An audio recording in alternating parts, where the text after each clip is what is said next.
नमस्कार, आप देख रहे हैं आपका favourite number 1 show big bulletin. मैं हूं आपके साथ मुकेश राजपूत। हरियाणा में एक और आंदोलन की तैयारी चल रही है। आंदोलन की तारीख मुकर्रर हो चुकी है। जाट समुदाय को लामबंद किया जा रहा है। आंदोलन को कामयाब बनाने के लिए बैठकों का दौर भी जारी है। तैयारी सरकार भी कर रही है। पुलिस को ट्रेनिंग दी जा रही है, जिसमें किसी भी अनहोनी से निपटने के लिए तैयारियां मुकम्मल हो चुकी हैं। पिछले अनुभव को देखते हुए हरियाणा सरकार ने इस बार पहले ही केंद्र से फोर्स की भी मांग कर ली है। इन सब के बीच सवाल अब यह उठता है कि इस बार आंदोलन क्या एक हाथ में रहेगा या फिर वक्त बीतने के साथ अलग अलग आंदोलन के रहनुमा अलग अलग हो जाएंगे। सवाल यह भी है कि क्या इस बार जाटों का आंदोलन शांतिपूर्वक ढंग से होगा, और सबसे बड़ा सवाल यह कि जब मामला कोर्ट में है तो जाटों का यह आंदोलन कितना जायज है। बिग बुलेटिन में आज हम इन्हीं सवालात का जवाब तलाशने की कोशिश करेंगे, लेकिन सबसे पहले देखिए हमारी ये खास रिपोर्ट।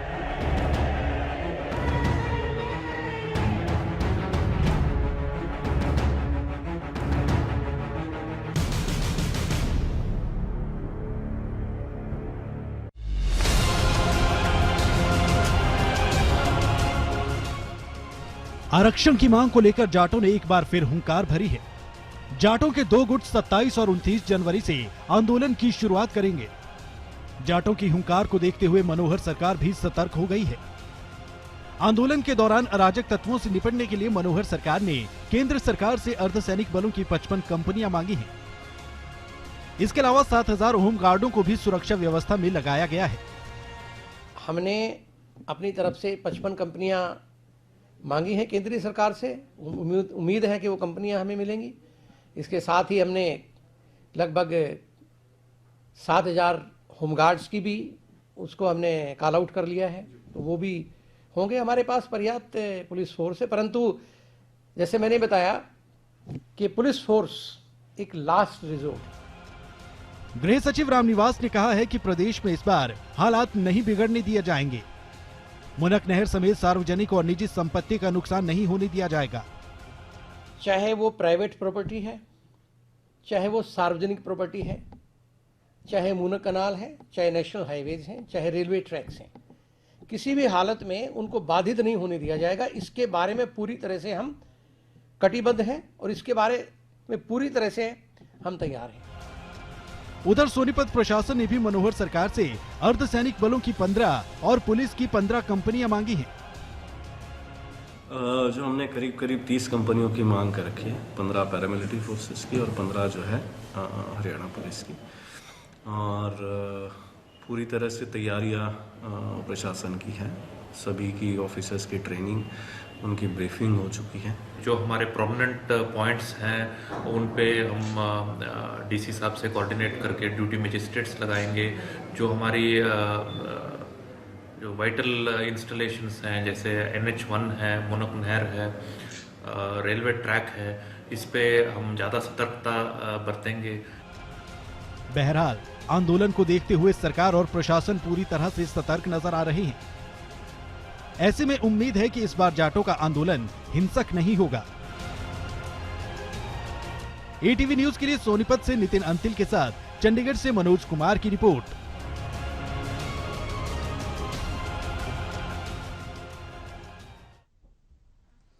जाट आंदोलन का ऐलान क्या हुआ?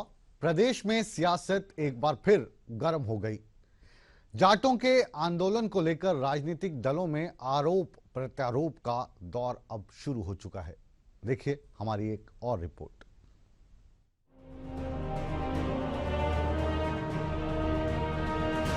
जाट आंदोलन का ऐलान होते ही जाट नेता अब लोगों को लामबंद करने में जुट गए हैं और इसके लिए जाट नेताओं की बैठकों का दौर जारी है। सोनीपत में जाट नेताओं ने बैठक कर रोहतक में आंदोलन करने का ऐलान किया। इस बार हम सोच रहे हैं कि ऐसा न हो, इसलिए हमने सिर्फ रोहतक से धरना स्टार्ट किया 27 तारीख से। वे 130 युवा हैं जो जेल काट के आए हैं, जिन्होंने जेल का दुख दर्द पता है, पुलिस की मार से रखी है। इसलिए हमें पूरे हरियाणा के जाट योद्धाओं से अपील करते हैं कि सिर्फ आंदोलन की एक धरना रोहतक से शुरू किया जाए, वो हमारे गिरफ्त में रहेगा, वहां कोई बाहरी ताकत आ नहीं सकेंगी। पूर्व मुख्यमंत्री भूपेंद्र सिंह हुड्डा ने जाटों से अपील की है कि वो शांतिपूर्वक आंदोलन करें। आंदोलन करना सबका प्रजातंत्र में अधिकार है, अपनी अपनी मांग लेके सभी आंदोलन करते हैं, लेकिन कोई भी किसी लिए भी आंदोलन करे, मेरा आंदोलनकारियों से ये है कि शांति प्रिय रहें और शांति ढंग से शांति रखें। हुड्डा साहब बेशक शांति की अपील कर रहे हों, लेकिन कैप्टन अभिमन्यु का आरोप है कि भूपेंद्र सिंह हुड्डा प्रदेश का माहौल खराब करने की कोशिश कर रहे हैं। All these calls are purely political in nature. They are inspired some political miscreant groups, at the back of which is former Chief Minister of Haryana of Congress Party, and they are designing this conspiracy to disturb the climate in the state of Haryana. मनोहर के मंत्रियों ने आरक्षण का ताना बाना बुन रहे यशपाल मलिक पर भी हमला बोला। कुछ लोग यूपी में चुनाव लड़ना चाहते हैं, उनकी बातचीत चल रही थी, अब पता नहीं उनको टिकट मिलेगा कि नहीं मिलेगा। यशपाल मलिक चाहें तो हमारी टिकट से चुनाव लड़ सकते हैं। कौन यशपाल मलिक? जाट नेता है। नहीं, यशपाल मलिक का हरियाणा में कोई यशपाल मलिक नहीं है। इन सबसे अलग मुख्यमंत्री मनोहर लाल ने साफ कर दिया है कि इस बार किसी को कानून हाथ में नहीं लेने दिया जाएगा। तांत्रिक तरीके से अपनी बात को कहने का अगर वो कोई उन्होंने कार्यक्रम बनाया है तो कोई आपत्ति नहीं है। हाँ, सीमा को कोई उल्लंघन करेगा तो सरकार उसको किसी भी कानून व्यवस्था को तोड़ने की बात आएगी तो सरकार उसका मुंह जोड़ देगी। बहरहाल जाट समुदाय आंदोलन का खाका तैयार कर चुका है और सरकार भी आंदोलन की आड़ में उत्पात मचाने वालों से निपटने के लिए पूरी तैयारी कर रही है। Bureau report, ETV news.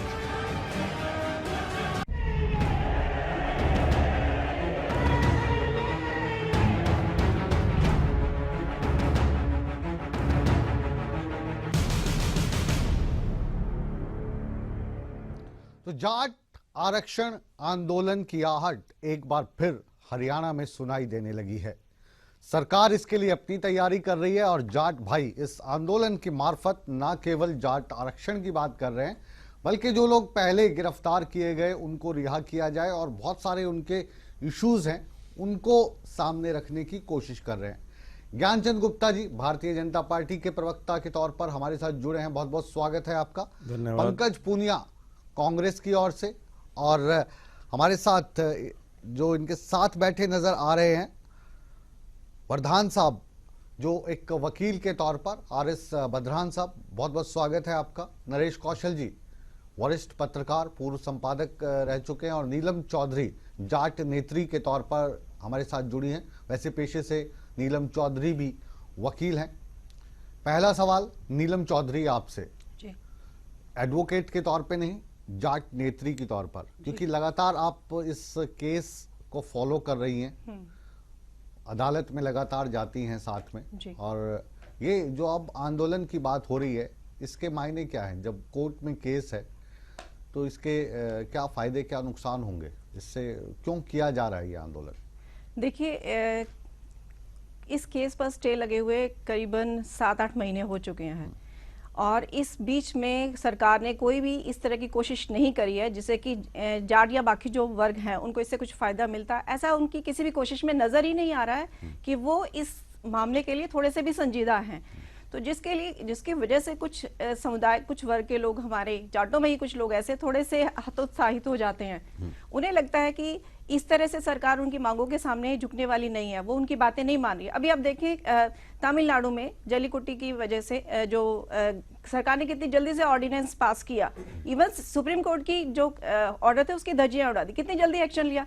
लेकिन हमारा जो केस है वो पिछले 7-8 महीने से उस पर स्टे लगा हुआ है, लेकिन सरकार की कोई भी ऐसी कोशिश किसी को भी नजर नहीं आ रही है सामने अगर ये देखा जाए तो कि वो किसी भी तरह से चिंतित है कि जो उन्होंने वादे किए हैं वो पूरे किए जाएं और जाट समाज को इसका कुछ फायदा मिले, उसके बच्चों को कुछ रोजगार मिले, उनके बच्चे अच्छे स्कूल में पढ़े। जल्लीकुटी वाला जो तमिलनाडु का इंसिडेंट है, इससे आप काफी ज्यादा प्रभावित नजर आ रही है हमें। जी हाँ, ये वैसा ही कुछ हरियाणा में भी हो जाएगा अगर जनता सड़कों पे आ जाए। नहीं, ऐसा ये जनता सड़कों पे आई थी नीलम जी, और जो आगजनी यहाँ पे हुई थी, हरियाणा पूरा जलता हुआ नजर आ रहा था। सरकार की तो हम तारीफ कर ही नहीं रहे उस मसले पर, सरकार तो क्योंकि नजर ही नहीं आ रही थी। लेकिन अब जब मामला कोर्ट में है तब ये आंदोलन, इसके मायने क्या हैं, ये समझने की हम कोशिश कर रहे हैं आपसे। जी, एक तो ये है कि कोर्ट में केस चल रहा है और इसमें सबको विश्वास भी है। आप देखें सारे नेता जो हैं इसमें आते भी हैं, वो केसेस की सारी डेट्स अटेंड करते हैं और उसके बाद विचार विमर्श भी होता है उसके बाद में, और पूरा यकीन रखते हैं। ऐसी बात नहीं है कि न्याय प्रक्रिया में किसी को यकीन नहीं है।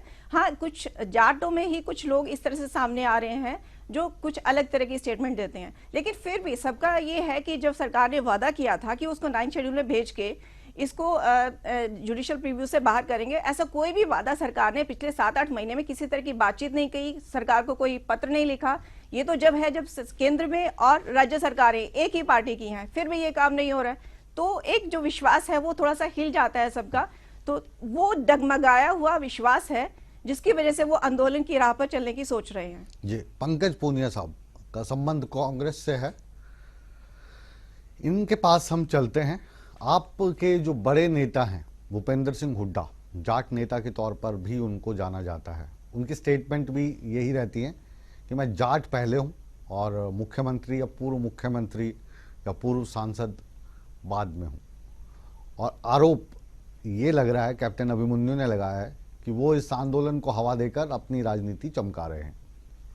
देखिए, जहाँ तक भारतीय जनता पार्टी की बात है तो वो कहीं ना कहीं इस मुद्दे से, इस बात से अपना पल्ला झाड़ने की हमेशा कोशिश करती है कि उसका इस आंदोलन के पीछे जो उसकी बैक स्टोरी थी और जो कहीं ना कहीं इसको भड़काने की बात थी उसका पीछा छूट जाए। लेकिन वो इसका पीछा इतना जल्दी छूटने वाला नहीं, क्यों हरियाणा की जनता और जनमानस इस बात को समझता है कि कहीं ना कहीं इसके पीछे जो प्रोपगंडा था वो भारतीय जनता पार्टी के द्वारा इसमें साजिश के तहत ये सारी तमाम हरकतें हरियाणा के अंदर हुई। और जो आज जो हो रहा है, आज के हालात, आज मुद्दा जाट आरक्षण के साथ में बात, आज क्यों उनको सड़कों पर दोबारा जाट समाज के लोगों को आना पड़ रहा है, उस बात पे विचार करने की बात है। और जहां तक मैं समझता हूं कि जो 12 मांगे हरियाणा सरकार ने जाट समुदाय की मांगी थी, उसमें आरक्षण के साथ में जो आरक्षण के दिनों में जो सारी घटनाएं हुई थी उसमें 12 में से एक मांग पे सिर्फ उन्होंने विचार किया और एक को पूरा किया।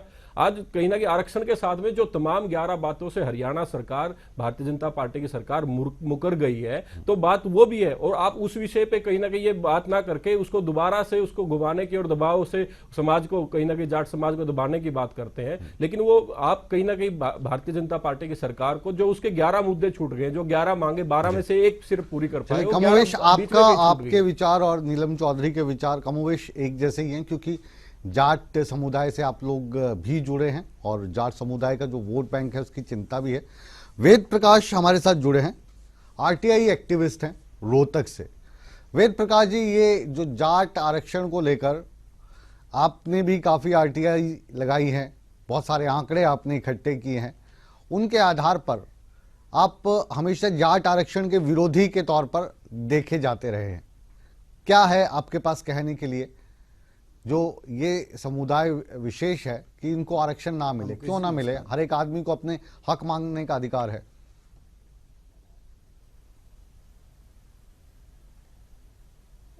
मुकेश जी, वकील साथी भी बैठे हैं, मैं कहना चाहता हूं कि भाई जो संविधान का प्रावधान आर्टिकल 16 क्लॉज 4 के तहत है जी, उसमें 2 दशाएं हैं। आपको बोलते रहिए। एक, जिस जाति को आरक्षण का लाभ दिया जाए वो सामाजिक और शैक्षणिक रूप से पिछड़ी हो। नंबर 2, उस जाति के पास राज्य सरकार की नौकरियों में उचित प्रतिनिधित्व ना हो। दूसरी जो शर्त है वो पहली शर्त को अपने आप खत्म कर देती है। यदि किसी जाति के पास राज्य सरकार की नौकरियों में उचित प्रतिनिधित्व है तो वह जाति सामाजिक और शैक्षणिक रूप से पिछड़ी हुई नहीं है। मैंने पिछले 3 साल में हरियाणा सरकार से 700 आरटीआई प्राप्त किए हैं और उनके आधार पर मैं 5 मिनट लूंगा। पूरे आंकड़े पूरे हरियाणा के लिए हैं कि सभी साथी इस पर ध्यान दे लें, जो पैनल पे हैं वो साथी भी और पूरे हरियाणा मोटा के मोटा लोग बता जो दीजिए, आज 5 इस मिनट डिबेट हम का, एक इस डिबेट मेहमान को को सुन एक रहे साथ नहीं दे सकते। हरि- अब मोटा मोटा जो लबो लबाब है उसका बताइए, 1 मिनट मिलेगा आपको जी। मोटा मोटा ही बताता हूं जी कि हरियाणा में HCS के कुल 177 पद हैं, जिसमें से जाट 78 हैं, 44%। HPS 182 हैं, जिसमें से जाट 79 हैं, 43.4%। हरियाणा में इंस्पेक्टर 697 हैं, जिसमें से जाट हैं 307, 40.45%। सब इंस्पेक्टर 37.35% है। असिस्टेंट सब इंस्पेक्टर 37.23% है। हेड कांस्टेबल 37% 5.54% है। कांस्टेबल 41% है। अदर डिपार्टमेंट्स जो पुलिस और HCS से अलग हैं, क्लास 1 में जाटों का प्रतिनिधित्व 27% है, क्लास 2 में 32% है और क्लास 3 में 32.60% है। जी तो लबो लबाब ये है, जो आंकड़े जो है प्रावधान आपके दो लगातार है, इस तरीके से यदि चलते किसी रहेंगे। जाति के 3 पास साल उचित आपने लगाए हैं तो प्रतिनिधित्व जाहिर है कि 3 मिनट में समाप्त होने वाले नहीं है। लबो लबाब ये है कि जाट समुदाय इन आंकड़ों के मुताबिक संपन्न समुदाय दिखाई दे रहा है आपको। वेद प्रकाश जी के जो आंकड़े हैं वो ये बता रहे हैं।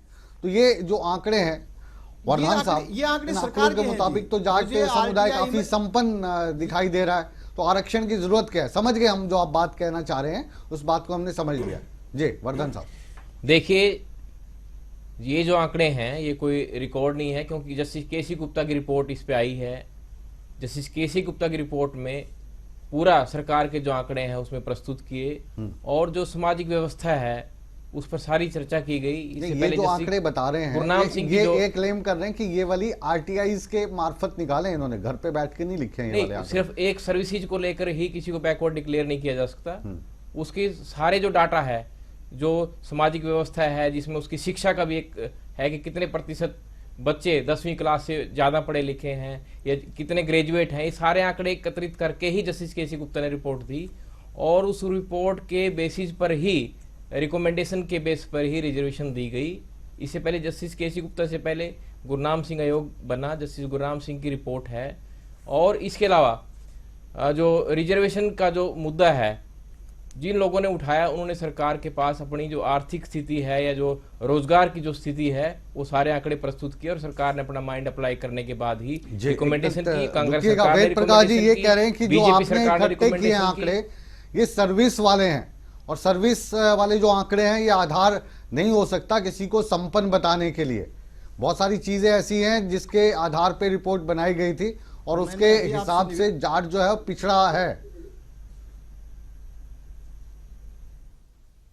मैंने मुकेश जी अभी निवेदन किया था कि जो संविधान का प्रावधान है कि जिस जाति के पास राज्य सरकार की नौकरियों में उचित प्रतिनिधित्व है वो जाति सामाजिक और शैक्षणिक रूप से पिछड़ी नहीं हुई है, क्योंकि नौकरियां शैक्षणिक रूप से समर्थ होने के बाद ही मिलती हैं। शिक्षा एक पहला क्राइटेरिया है।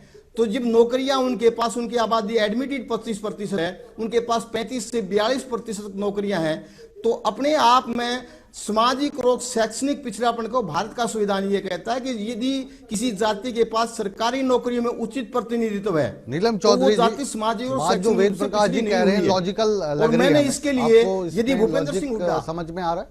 देखिए एक वक्त था जब जो हरियाणा के जाट हैं या थोड़ा सा और अगर हम अपना ब्रॉडर व्यू देखें तो जैसे महाराष्ट्र में मराठास हैं, गुजरात में पाटीदार्स हैं, इवन जो यूपी है उसमें पंडित हैं। एक वक्त था ये सब लोग अच्छे संपन्न थे, इनके पास बड़ी बड़ी जमीनें थी। और पिछले 20-25 सालों में जो है अर्बनाइजेशन की वजह से, शहरीकरण से जमीन बहुत कम हो गई है। आंकड़े वेद प्रकाश दे रहे हैं ये इन 3 साल के दे रहे जी, हैं। मैं वही बता रही हूँ। आप इतिहास में जाके कंफ्यूज करने की कोशिश कर रहे हैं। आप मेरी सिर्फ 2 मिनट दीजिए मुझे मुकेश जी। ये जो आंकड़े हैं, जैसे जमीन कम होने से क्या है कि बहुत कम लोग ऐसे हैं जो शहरों की तरफ चले गए थे। जो लोग शिक्षित हैं, अब शिक्षा की बात कर रहे थे, तो जो ये आंकड़े गिनाए इन्होंने 30% मान लें अगर उसकी एवरेज, वो जिन पदों पे गए हैं वो लोग, तो वो पढ़ के गए ना, वहां पे अनपढ़ों को तो नौकरी मिली नहीं। जो लोग टोटल पॉपुलेशन में से जो लोग शहरों की तरफ माइग्रेट कर गए थे, सिर्फ उन परिवारों के बच्चे जो नौकरियां मिली हैं उसमें से ये आंकड़ा निकाला गया है। 100% में से अगर 30% मान के चलें कि जाट भाइयों के बच्चे या उनके लोगों को नौकरी मिली है, तो वो आंकड़ा तो ठीक दिखाई दे रहा है। मैं उसे कहूंगी कि वो थोड़ा सा और उसको इलेबोरेट करें। अब जो लोग ये सिलेक्शन की लिस्ट बता रहे हैं वो देखें वो परिवार कहां से बिलोंग करते हैं, क्या वो गांव के लोगों के हैं जो गांव में रहते हैं, ये केवल वो कुछ परिवार हैं टोटल नौकरियों में से बात कर रहे हैं। हाँ, टोटल नौकरियों में से बात कर रहे हैं। वो गांव के हैं, शहर के हैं या ढाणी के हैं, वो वाला तो क्राइटेरिया नहीं हो सकता। वही तो इशू है हमारा, क्योंकि हमारी वापस एक बार वेद प्रकाश जी से और अच्छे से इसको समझने की कोशिश करेंगे, लेकिन पहले ज्ञानचंद गुप्ता जी के पास चलते हैं। जी ज्ञानचंद गुप्ता जी, तकरीबन 1 साल का जो समय है वो बीत चुका है। फरवरी में हुआ था ये, जब हरियाणा जलता हुआ दिखाई दिया था। बार बार हमें तो यही लगता है कि हरियाणा जैसे सीरिया वाले विजुअल्स आ रहे थे हमारे पास, बहुत दुखद बात थी। इस बार अगर ये आंदोलन उग्र होता है तो तैयारी है आपकी, या पिछली बार की तरह बैठ के तमाशा देखेंगे? देखिए मुकेश जी, मैं समझता हूं कि कुछ लोग हरियाणा प्रदेश के भाईचारे को तोड़ने के लिए कटिबद्ध हैं। पहले भी उन्होंने एक प्रयास किया हरियाणा प्रदेश के भाईचारे को तोड़ने का, और अब भी कुछ लोग आरक्षण के नाम पर आज राजनीति कर रहे हैं और देश का, प्रदेश का बिल्कुल, मैं आपसे एकदम सहमत हूं जी। हम ये कह रहे हैं कि जो लोग हैं यहाँ का भाईचारा तोड़ना चाहते हैं, जो यहाँ के पुराने पॉलिटिशियन हैं वो आपकी सरकार को खतरा पैदा करना चाहते हैं, लेकिन आपकी सरकार के पास में शासन है, प्रशासन है, आपकी तैयारी है या नहीं, ये पूछ रहा हूं। बिल्कुल हमारी तैयारी क्यों चाहेंगे कि आपकी सरकार आसानी से चलती रहे? किसी भी लोकतंत्र के अंदर शांतिपूर्ण तरीके से कोई भी किसी को आंदोलन करने का अधिकार है। लेकिन हमारी सरकार तो क्या करेंगे? नहीं, हमने कहा है कि किसी भी कीमत के ऊपर इस प्रदेश का भाईचारा तोड़ने की इजाजत नहीं दी जाएगी। किसी भी कीमत के ऊपर सरकारी या गैर सरकारी संपत्ति को नुकसान पहुंचाने की इजाजत नहीं दी जाएगी। किसी भी कीमत के ऊपर दुकानों को जलाने की या लोगों को मारने की या घरों को फूकने की इजाजत नहीं दी जाएगी। इसके लिए हमारी सरकार पूरी तरह से तैयार है, कटिबद्ध है, और उसके लिए देखते हैं पिछली बार, क्योंकि हमने देखा तो यकीन करने का मन नहीं कर रहा। कौशल साहब, ये जो बातें कर रहे हैं ज्ञानचंद गुप्ता जी, मैं तो कहूंगा कि आज बड़ी बड़ी बातें कर रहे हैं, लेकिन पिछले साल जो था इनके शासन प्रशासन का ये कोई हम वो नहीं कर रहे, जो नजारा देखने को मिला था, जो कहीं पे नजर नहीं आ रहा था। आपको लगता है कि पहले तो भगवान ये करे कि इस तरीके का आंदोलन हो ही ना उग्र, कि ऐसी जरूरत पड़े, लेकिन अगर होगा तो क्या अपनी सरकार सक्षम दिखाई आपको देती है? दूसरा सवाल यह है आपसे कि ये जाट भाई जो अब आंदोलन कर रहे हैं, और उसमें कुछ लोग ऐसे हैं जो अपनी राजनीति चमकाने के लिए आंदोलन कर रहे हैं, इसके मायने क्या हैं जब मसला सुप्रीम कोर्ट और बाकी कोर्ट्स में चल रहा है? बिल्कुल मुकेश जी, आपने जो अंत में मुझे प्रश्न किया है कि मायने क्या हैं, इसके असली मायनों में जाने की जरूरत है। देखिए, 5 राज्यों में इलेक्शन होने जा रहा है, और ये आंदोलन आज क्यों, इतनी देर से ये डेट्स क्यों फिक्स की गई हैं? जी, यशपाल एवरीबॉडी नोस के वो यूपी से बिलोंग करते हैं, और यूपी का बहुत सा हिस्सा जो वेस्टर्न यूपी है और उसमें जाट का काफ़ी ज़्यादा प्रभाव है, वहाँ पे इलेक्शन होने जा रहा है। पंजाब में भी इलेक्शन है, और 5 राज्यों में टोटल इलेक्शन है, जिसमें बहुत सी जगह पे जाटों का प्रभाव है। तो जाटों का वहां पे प्रभाव है, तो हरियाणा में आंदोलन क्यों कर रहे हैं? एक बात नहीं, उसका कारण बताता हूं। हाँ, वही जानना चाहता हूं। उसका कारण ये है कि आंदोलन में ये प्रेशराइज करने की जरूरत है। इसमें मांगे, मेरे हिसाब से मांगे, जो मूल मांगे हैं वो सेकेंडरी हैं। असली मांगे, जो पहला आंदोलन हुआ था उससे जो नुकसान हुआ आंदोलन के लोगों को, जैसे आंदोलनकारियों को, जैसे बहुत से युवा अभी जेलों में हैं, बहुत से मृतकों के परिवारों को नौकरियां नहीं मिली हैं, 2000 के करीब FIR दर्ज हैं। एक तरह का ये, मैं ये कहूंगा कि जैसे सरकार पे दबाव बनाओ की रणनीति है कि दबाव बनाए कि आंदोलन जो है, मैं उसमें जो आंदोलनकारी थे उनको छोड़ा जाए और केस बने वो वापस लिए जाए। मैं वही बात कहने जा रहा हूं। मृतकों के परिवारों को मेरा अपना मानना यह है कि मूल जो मांग है वो सबको पता है कि कोर्ट में केस है, लेकिन इस वक्त जैसे कहते हैं कि लोहा गर्म है, इलेक्शन का जो दूसरे राज्यों में इलेक्शन है ताकि वहाँ का जाट नाराज ना हो, तो ये दबाव सरकार पर बनाने के लिए ये आंदोलन, मेरा अपने अनुमान ये है कि इसलिए ये डेट, मतलब आपको लगता है कि यूपी में जो इलेक्शन हो रहे हैं उसकी फिक्र मनोहर लाल खट्टर साहब को होगी, या पंजाब में जो इलेक्शन हो रहे हैं उसकी फिक्र उनको होगी पार्टी के हिसाब से? मैं इसको दूसरे शब्दों में ये कहूंगा कि 5 राज्यों में सभी पार्टियों की परीक्षा है और हरियाणा में हरियाणा सरकार की परीक्षा है जी। वहाँ चुनाव की परीक्षा, और यहाँ पर चुनाव से संबंधित जो ये आंदोलन उसको लेकर हो रहा है, इसलिए सरकार की भी एक परीक्षा है। दूसरा सवाल आपने किया था, हाँ, यशपाल मलिक साहब क्या कह रहे हैं ये एक बार हम आपको सुनवाने की कोशिश करते हैं। उनसे आज रोहतक में हमारे संवाददाता ने बातचीत की थी, वो उस बातचीत में क्या कह रहे हैं इस आंदोलन को लेकर, आइए उसे एक बार सुन लेते हैं, फिर इस परिचर्चा को आगे बढ़ाएंगे। हर बार प्रायोजित हिंसा रही है, जब जब सरकार ने प्रायोजित हिंसा कराई तब तब आंदोलन में हिंसा हुई। पिछले 1 साल का रिकॉर्ड आप 2016 से पहले उठा के देखे, सांसद सैनी जब जाट आएंगे मैं उनकी टांग तोड़ दूंगा, मैं उनके साथ ये कर दूंगा, हम मारपीट के भगा देंगे, वे आंदोलन नहीं कर सकते। तो ये यशपाल मलिक के जो तेवर हैं आपने देखे, और इन तेवरों की बदौलत जो राजनीति है वो काफी गर्म है। ऐसा नहीं है कि सारे जो जाट भाई बहन हैं वो यशपाल मलिक को चाहने वाले हैं, उनके फॉलोअर्स हैं। अलग अलग गुट भी इस मसले को लेकर अपने अलग अलग विचार रख रहे हैं। उन विचारों पर भी हम लौटेंगे। एक बहुत ही छोटा सा कॉमर्शियल ब्रेक हम ले रहे हैं। ब्रेक के बाद बिग बुलेटिन की बिग डिबेट जारी रहेगी।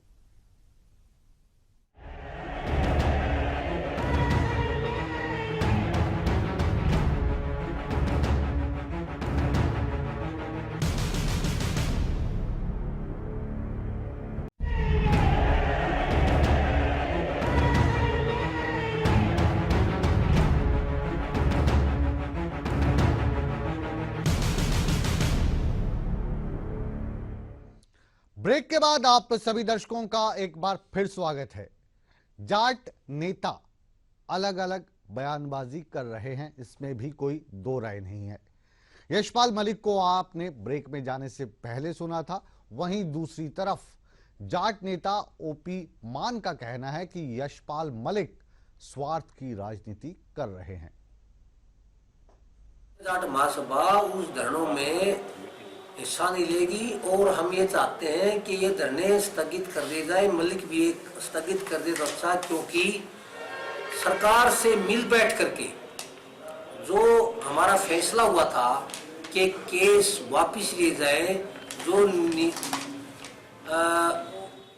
मांग तो उसकी जाटों का आरक्षण की है, हम उसको जायज मानते हैं, लेकिन वो उसकी जो एक्ट है उसमें राजनीति की बू आती है। मान साहब को आपने सुना, इससे पहले मलिक साहब को आपने सुन लिया, और जितने जाट नेताओं से हम बातचीत करते हैं वो अपनी अपनी डपली, अपना अपना राग सुनाते हैं, अपने अपने हिसाब से सभी लोग राजनीति कर रहे हैं।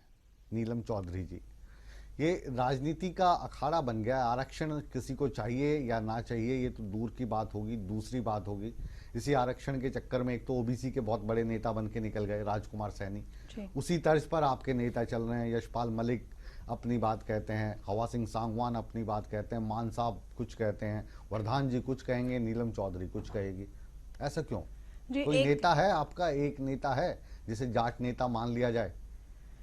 ये एक कमी जो है काफी टाइम से महसूस भी की जा रही है, क्योंकि बहुत सारे लोग जो हैं बहुत सारी ताकतें ऐसी हैं जो जाटों को इकट्ठा होने भी नहीं देती हैं। एक जो रूल एंड डिवाइड वाला जो प्रोसेस चलता रहता है ना, कि ये कभी इकट्ठे ना हो जाए, एक सॉलिडारिटी ना आए, वो कभी भी इस तरह की कोशिशें हमेशा की जाती हैं। तो कौन करता है ऐसी कोशिशें? ये वो लोग जो असल में राजनीति का खेल खेलते हैं। जाट ये सरकार के पक्ष के भी हो सकते हैं, विपक्ष के भी हो सकते हैं, राजनीति तो उन्हें ही करनी है। हमें तो अपने सरकार के पक्ष की बात करें तो सरकार के पक्ष में दो जो बड़े नेता थे वो आपके पक्ष में खड़े हुए दिखाई दे रहे थे। देखिए, ठीक है, कैप्टन अभिमन्यु का नाम उसमें सामने आया था कि वो जाके मिलवा रहे थे, कभी अमित शाह से, कभी जो राजनाथ सिंह से जब ये आंदोलन हुआ था, फिर ओपी धनखड़ साहब का आया था। वहाँ पे दूसरा खेमे की बात करें तो कांग्रेस के हुड्डा साहब खुद को जाटों का बड़ा नेता बताते हैं और हैं भी, और तीसरी तरफ INLD जो है वो भी जाटों को सबसे करीब मानती है और जाट आरक्षण की बात करती है। तो ये सभी लोग मिलकर कभी इकट्ठे आ सकते हैं आप लोग, या पिछली बार की तरह 25 बंदे सीएम से मिलकर कह जाएंगे कि आंदोलन नहीं होगा और वहां पे 75 बैठे होंगे जो कहेंगे होगा? देखिए, पहली बात तो ये कि जो लोग पॉलिटिक्स में आजकल तो वैसे ही पॉलिटिकल जुमलों का एक दौर सा चल पड़ा है, जो हर कोई कोशिश करता है कि किसी भी तरह से एक बार साथ में ले आओ, चाहे किसी भी तरह के वादे कर लो, बाद में उससे मुकर जाओ।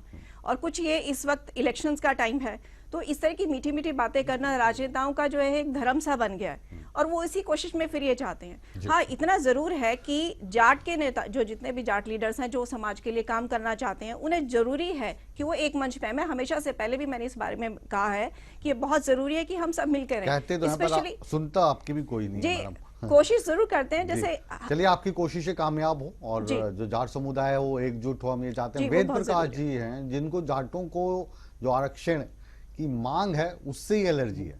वेद प्रकाश जी इसको सपोर्ट करने के लिए, अपनी इस एलर्जी को सपोर्ट करने के लिए बहुत सारी आरटीआईज लगाते हैं और अभी इनके पास बहुत सारे आंकड़े हैं।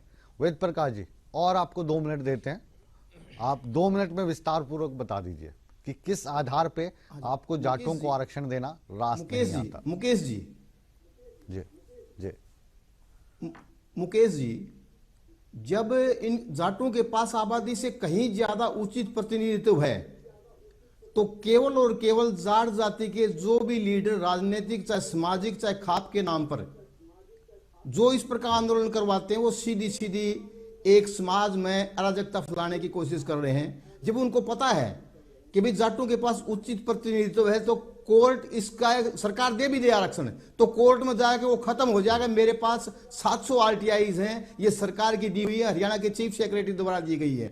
उसके बावजूद जाटों द्वारा बार बार कहना कि भी हमें आरक्षण हमारा अधिकार है, अधिकार से ज्यादा तो वो पहले ही ले चुके हैं, तो उनका अधिकार कैसे हो सकता है ये बताइए। रही नंबर 2 बात, अभी एक साथी ने कहा था शुरुआत में ही कि भाई केसी गुप्ता ने अपनी रिपोर्ट दी। केसी गुप्ता ने जो रिपोर्ट दी, भूपेंद्र सिंह हुड्डा ने जो कुछ किया, खजान सिंह सांगवान ने जो कुछ किया, आरपी हुड्डा महर्षि दयानंद यूनिवर्सिटी के जो वाइस चांसलर ने जो कुछ किया, उससे संबंधित मैंने आरटीआई के तहत 52 डॉक्यूमेंट्स प्राप्त करके एफआईआर दर्ज करने के लिए रोहतक पुलिस को कंप्लेंट दे रखी है। यदि भूपेंद्र सिंह हुड्डा और कांग्रेस के नेता और जाट नेता ये कहते हैं कि वो रिपोर्ट सही थी तो कम से कम एक बार एफआईआर दर्ज करवा के जांच करवा के देख लीजिए। मेरे पास डॉक्यूमेंट्री प्रमाण होते हुए भी आज तक एफआईआर दर्ज नहीं हुई है और उस पर सीधे सीधे मुझे पुलिस की तरफ से ये कहा गया है कि सरकार ऐसा नहीं करने दे रही। तो पुलिस के एक एसपी का ये कहना कि हमें एफआईआर, हम एफआईआर करने के लिए तैयार हैं, हमें सरकार नहीं करने दे रही, ये दोनों तरफ से, कांग्रेस की तरफ से और जाट नेता खाप नेता जो अंदर खाने किसी न किसी राजनीतिक दल में होते हैं और भाजपा के बीच एक पोलराइजेशन की लड़ाई है। ये समाज को पोलराइज करना चाहते हैं और भारतीय जनता पार्टी की हमेशा नीति रही है, पूरे देश में किसी भी राज्य का देख लीजिए, वो इसी तरह से पोलराइज करने की कोशिश करती है, जाति के नाम पर, धर्म के नाम पर। भूपेंद्र सिंह हुड्डा ने वो शुरुआत की राजनीतिक लाभ के लिए, आज वो इशू भारतीय जनता पार्टी के हाथ में आ गया। धर्म के नाम पर वोट बैंक बांट लेते हैं आप लोग। अब हरियाणा में हिंदू मुस्लिम वोट तो बंट नहीं सकते थे, तो आपने कितनी बिरादरी है हरियाणा में? 36 बिरादरी है, 36 में से 35 को एक साइड कर दिया और जाट भाई बहनों को एक साइड कर दिया और मजे से राजनीति हो रही है नॉन जाट की। देखिए मुकेश जी, भारतीय जनता पार्टी एक ऐसी पार्टी है जो 36 बिरादरी की पार्टी है और हमने न कभी जाति के आधार पर, न कभी धर्म के आधार पर, न कभी क्षेत्रवाद के आधार पर राजनीति की है। जब से हमारी सरकार बनी है सभी 36 बिरादरी के लोगों को साथ लेकर के चलने का प्रयास कर रही है। आप एक बार ये वाली लाइन फिर से दोहरा दीजिए, दर्शकों को शायद समझ नहीं आएगी किस किस आधार पे आपने राजनीति नहीं की है। नहीं, मैं आपको बता रहा हूँ, जो दर्शकों की और जो जनता की याददाश्त है हाँ। वो शायद आपसे और हमसे ज्यादा बेहतर है।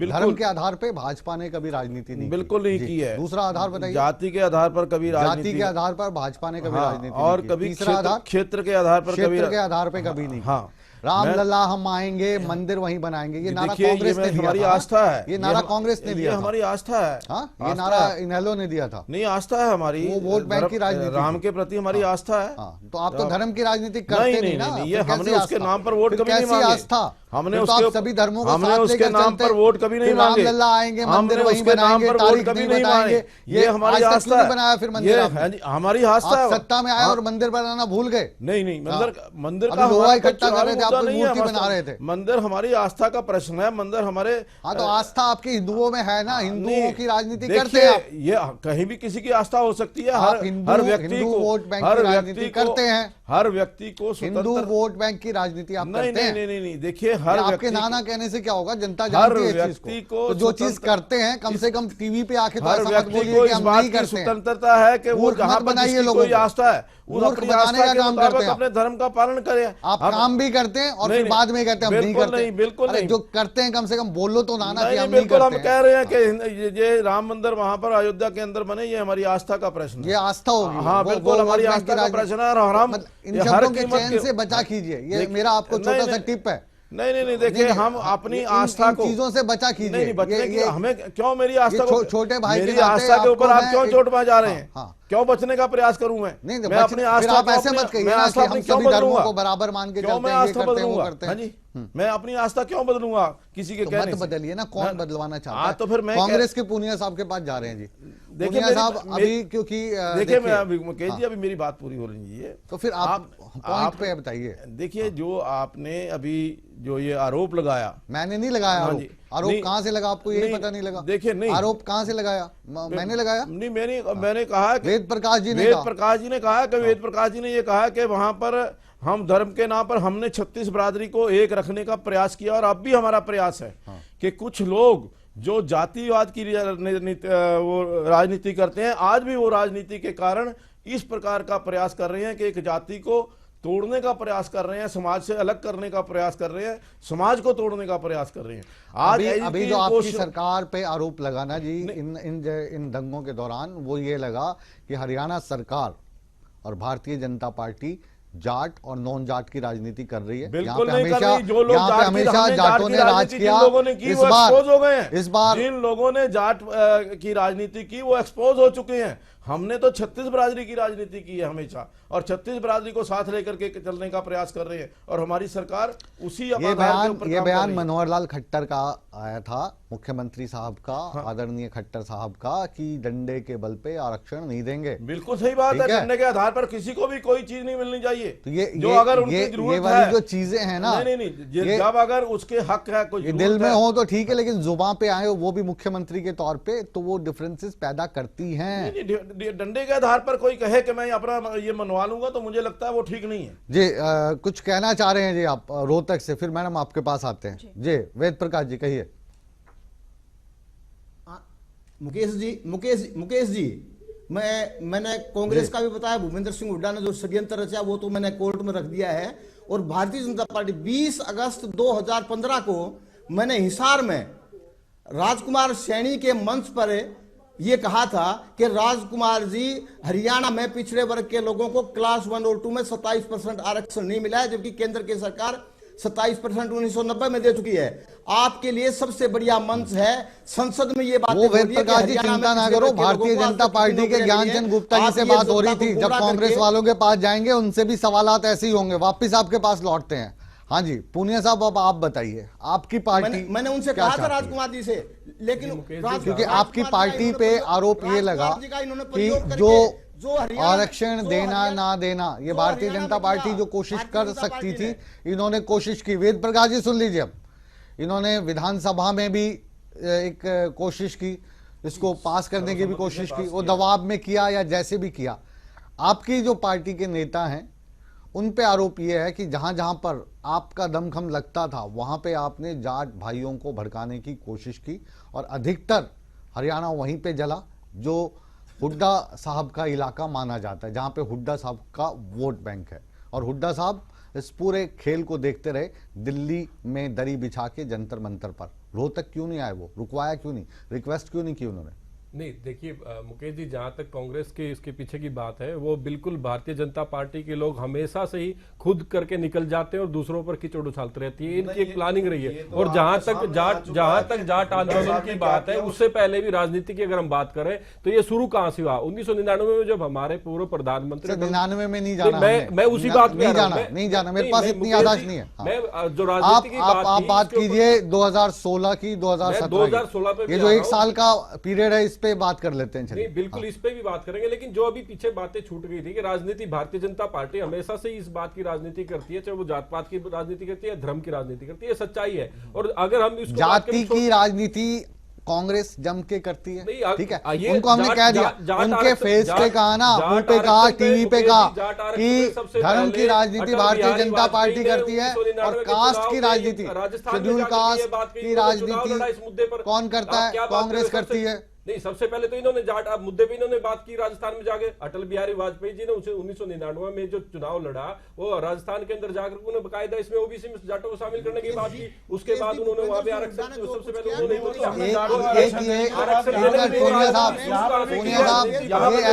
ऐसा हमाम है राजनीति जिसमें सारे राजनीतिक उस हमाम में नंगे नजर आते हैं। चाहे बात आप यूपी की कर लो, राजस्थान की कर लो, यूपी में बहन जी शेड्यूल कास्ट की राजनीति करती है, तो इन्होंने जाटों की राजनीति के लिए अटल बिहारी वाजपेयी ने, बिल्कुल आप ठीक कह रहे हैं, वहां पे राजस्थान में जाके कहा था कि इनको ओबीसी में शामिल किया जाना चाहिए, पता है इस चीज का।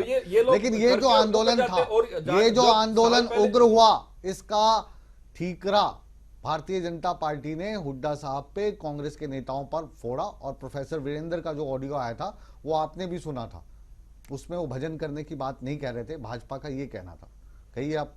नहीं, जहां तक कांग्रेस के इसके पीछे की बात की, जब भी भारतीय जनता पार्टी ने बात की है, लेकिन ये इस बात को हरियाणा का जनमानस जानता है कि इसके पीछे एक्चुअल में रोल किसका था। भारतीय जनता पार्टी का रोल इसके पीछे बिल्कुल पूर्ण रूप से साबित हुआ। चाहे वो रोहतक की बात थी, रोहतक की, अगर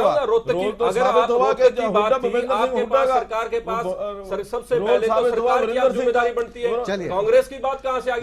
वापस आप दोनों के पास लौटेंगे, क्योंकि राजनीतिक लोगों के पास आरोप प्रत्यारोप के अलावा बाकी तो ज्यादा होता नहीं।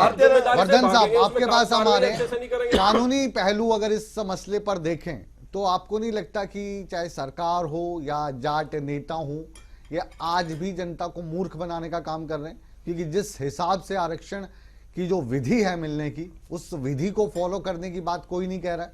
ना पहले किसी ने की, पहले सरकार पे इतना दबाव बना दिया, दे दो दे दो दे दो आरक्षण, इन्होंने कहा ले लो। अब वो आरक्षण जाके गिर गया कोर्ट में, ठीक है, स्टे लग गया वहीं पे। वही काम कांग्रेस करके गई थी जाने से पहले कि भाई आरक्षण अगर देना है तो उसके लिए एक प्रॉपर सर्वे होगा, उस सर्वे को कराने की बात आप कभी कहते हैं? आप वकालत करते हैं जाट आरक्षण की, तो जो एक प्रोसीजर है उसको फॉलो करने की बात क्यों नहीं कहते हैं जाट नेता? देखिए, सबसे बड़ा दुर्भाग्य हमारे देश का और हमारे राज्य का ये है, यहाँ किसी मुद्दे को सॉल्व करना नहीं चाहते, बल्कि जनता का भाईचारा खराब करने के लिए ही सारे कानून बनाए जाते हैं और फिर उनको पक्ष नहीं रखा जाता। मेरा सवाल आपसे ये है कि जाट आरक्षण को लेकर ये जो दोनों भाई बैठे हैं ना, अपने कांग्रेस वाले और भाजपा वाले, ये इनके आगे लिखा हुआ है हमने, ये राजनीतिक पार्टियां हैं और राजनीतिक पार्टियों का काम राजनीति करना ही होता है, ठीक है, हमें इनसे कोई शिकायत नहीं है। लेकिन जो जाट नेता बने हुए हैं या जो जाटों को गाइड करने का काम कर रहे हैं, क्या उनका फर्ज नहीं बनता, आप जैसे जो बुद्धिजीवी हैं या नीलम चौधरी हैं, कि वो जाट भाइयों को, बहनों को, अपने बच्चों को बताए कि एक विधि के अनुसार ये आरक्षण मिलेगा और इस विधि के लिए हमें आगे बढ़ना होगा, दबाव से आरक्षण नहीं मिल सकता? आप मानते हैं इस चीज को कि सर्वे रिक्वायर्ड होगा उसके लिए? देखिए, इसके पहले सर्वे किया गया, कमीशन बनाया गया, उनकी रिपोर्ट आई और भारतीय जनता पार्टी ने खुद माना कब की बात आरक्षण बनता है, इसीलिए उन्होंने एक्ट पास किया। एक्ट पास करने के बाद कब की बात कर रहे हैं? अभी लेटेस्ट कहां पे हुआ सर्वे, किसने किया? सर्वे किया गया, रिपोर्ट है, जस्टिस केसी गुप्ता की रिपोर्ट है। केसी गुप्ता का सर्वे कब हुआ था? को मान के भारतीय जनता पार्टी ने इस चीज को माना है। 2012-13 में सर्वे किया गया। वही वाला सर्वे सुप्रीम कोर्ट में गया था, वही सर्वे सुप्रीम कोर्ट में गया था। सुन लीजिए, एक मिनट ज्ञानचंद जी, सर्वे ठीक नहीं था, ज्ञानचंद जी, वही वाला सर्वे केसी गुप्ता का सर्वे ही आधार था कांग्रेस का जो सुप्रीम कोर्ट में गया था? नहीं, जस्टिस केसी गुप्ता का आधार नहीं था सुप्रीम कोर्ट में, वहां पे कौन सा आधार था? वो नेशनल रिजर्वेशन का बात था, राष्ट्रीय रिजर्वेशन जो थी वो डिफरेंट इशू था, उसमें नेशनल कमीशन की रिपोर्ट, उसमें अलग से रिपोर्ट थी, उसमें हरियाणा का जो जस्टिस केसी गुप्ता की रिपोर्ट थी ये डिफरेंट इशू था। तो आपका जो स्टे लगा हाई कोर्ट में, इसमें क्या आधार उसके बाद 9th शेड्यूल में लेके आने की बात थी, लेकिन उसको जानबूझ के लटकाया गया, 9th शेड्यूल में नहीं लेके आए गए। इसीलिए आपका तो नया था गुज्जर वाला, कब का पड़ा हुआ राजस्थान का, बताइए, वो आया 9th शेड्यूल में आज तक? 9th शेड्यूल के लिए प्रयास करने चाहिए थे, यदि सही मनसा सरकार गुज्जरों का आ गया, यदि सही मानों में मुद्दा सॉल्व करना चाहती थी सरकार तो उसको 9th शेड्यूल में लेके आना चाहिए था। इस मुद्दे को जीवित रखना चाहती हैं सरकारें, इस मुद्दे पर राजनीति करना चाहते हैं, सही मानों में कानून व्यवस्था खराब करने का काम सरकार का जो है। आप जैसे बुद्धिजीवी लोग हैं वो क्या कर रहे हैं? मैडम आपसे सवाल है मेरा ये जी, आपको नहीं लगता कि जो जाट समुदाय है उसको जागृत करने की जरूरत है कि वाकई आरक्षण चाहिए? तो ये वाला इसका फॉर्मूला है, सड़क पे आके या आग लगा के बदनामी मिल सकती है और कुछ नहीं मिल सकता। जी, ये एक बहुत महत्वपूर्ण पॉइंट है कि इस टाइम जिस सरकार की जिस तरह से तैयारियां भी है ना, उसी हिसाब से कुछ ऐसा लगता है जैसे हरियाणा में इमरजेंसी जैसे हालात हैं और जाटों को इस तरह से प्रोजेक्ट किया जाता है कि जैसे कि वो सड़कों पे आते हैं, आतंकवादी आ गए कहीं से। हाँ, मतलब अगर आप पिछले आरक्षण के दौरान तो ये छवि बनाने में कसर नहीं छोड़ी, कसर नहीं, और उसी तरह से फिर से प्रोजेक्ट किया जा रहा है कि जाट आएंगे, वो जैसे आंदोलन करेंगे वो उग्र हो जाएगा, मतलब जैसे जाट एक तरफ हो गए बाकी लोग एक तरफ हो गए। राइट, तो हुआ ऐसा नहीं, ऐसा नहीं हुआ? देखिए मैडम आप समाज में रहती हैं, ये जो पिछला जो जाट आंदोलन हुआ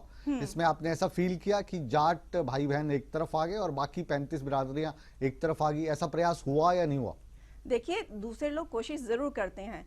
एक कमी मैं जाटों में मानती हूँ कि वो कभी भी एक छत्र छाया के नीचे नहीं आते। ये जो बहुत जरूरी है कि सबको मिलके बैठ के एक मीटिंग करनी चाहिए ताकि वो सब एक जैसे हो जाए जो बाकी उनको तोड़ना चाहते। दूसरी एक चीज मैं आपको कहना चाहती हूँ कि जाटों को उग्र दिखाया जाता है जबकि वो निडर हैं, अपने राइट्स के लिए बोलते हैं, लेकिन वो कभी भी, इसको आप एक विद्रोह जरूर कह सकते हैं, रिबेलियन है कि हमारी मांगे हैं, हमारी जरूरतें हैं, वो सरकार को देखनी चाहिए, इसी का वो वादा करते हैं, इसी के लिए हम उनको वोट देते हैं। ये उनका कर्तव्य है कि ये करें कि इन मांगों को माना जाए।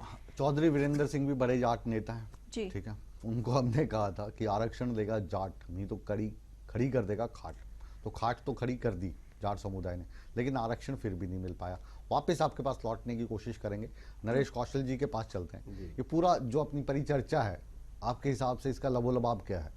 देखिए, जैसे मैंने शुरू में कहा और अभी कुछ दूसरे साथी ने भी एक दो ने बात की है कि राजनीति बनाने की बात है और इसके इशू को बनाए रखने की बात है। इसको साथ ही आप SYL की बात भी कर सकते हैं। बिल्कुल। तो ये दशकों से बनी रही है, कोई शक नहीं है कि पॉलिटिकल पार्टीज इन चीज़ों को अपना वोट बैंक के लिए बुलाने के प्रयास करती हैं और उसके साथ ही साथ जाटों जैसी संस्थाएं भी जो हैं वो भले बटी हों चाहे जैसी भी है। एक बात तो मैं ये करना चाहता हूँ। दूसरी बात ज्ञानचंद जी ने जो कही है कि आस्था का जो प्रश्न है, व्यक्ति की अपनी आस्था की बात होती है, बिल्कुल हम सहमत हैं, लेकिन पार्टी और व्यक्ति में फर्क होता है, ये बात का हमें ध्यान में रखना होगा। दूसरी बात, नहीं तो हम तो ज्ञानचंद जी से जो लड़ रहे थे इनके साथ थोड़ी ना लड़ रहे थे, पार्टी के उस पे लड़ रहे थे। नहीं उन्होंने, मैं झगड़े की बात नहीं कर रहा, मैं एक ये बात कर रहा हूँ कि व्यक्ति की आस्था और पार्टी, व्यक्तियों वेद प्रकाश जी से अलग ले लें रिएक्शन, बहुत छोटा एक मैं सिर्फ समाप्त करना चाह रहे हैं जी। मुकेश जी एक सेकंड में मैं ये कहना चाहता हूँ कि पंजाब है, अकाली दल पार्टी को पूछिए क्या धर्म और राजनीति अलग हो सकती है? बिल्कुल, बीजेपी उनके साथ है जी, और बीजेपी के भी बहुत से नेता ये कहते हैं। रोकना पड़ रहा है कौशल साहब, रोकना पड़ रहा है और धर्म इस मुद्दे पे जी। वेद प्रकाश जी 20 सेकंड आपको मैं दे सकता हूं अपने वाले काट के, जल्दी से बोल दीजिए क्या कहना चाह रहे हैं। मुकेश जी, जब जाटों के पास उचित प्रतिनिधियों से ज्यादा प्रतिनिधित्व है तो क्या जब तक इस देश का संविधान ये वाला पॉइंट हम ले चुके हैं। बहरहाल सभी जो मेहमान हैं केवल और केवल जो हम इस बिग बुलेटिन में आने के लिए, अपने विचार साझा करने के लिए शुक्रिया अदा करते हैं। बिग बुलेटिन की ये जो बहस है जाट आरक्षण को लेकर कोई नई बहस नहीं थी और आज ये खत्म हो जाएगा, मसला ऐसा भी नहीं है। परिचर्चाएं इस विषय पर और होंगी, लेकिन कहीं ना कहीं चाहे समुदाय कोई भी हो, जाट समुदाय हो, उच्च जाति वाले हो, शेड्यूल कास्ट शेड्यूल ट्राइब की बात हो, अपने विवेक का इस्तेमाल भी करना चाहिए। लोगों के बहकावे में आकर खुद को सड़कों पर ले जाकर उनके हवाले करने से अच्छा है कि अपने दिलो दिमाग दोनों का इस्तेमाल करें और जो सही है आप वही करें। और ETV चाहता है कि जो जिसका हक है वो मिले। बहरहाल इस परिचर्चा को यहीं पर विराम देने का समय आ गया है। बिग बुलेटिन में आज इतना ही, लेकिन आप कहीं मत जाइए, बने रहिए हमारे साथ। खबरों का सिलसिला हमेशा की तरह बदस्तूर जारी है।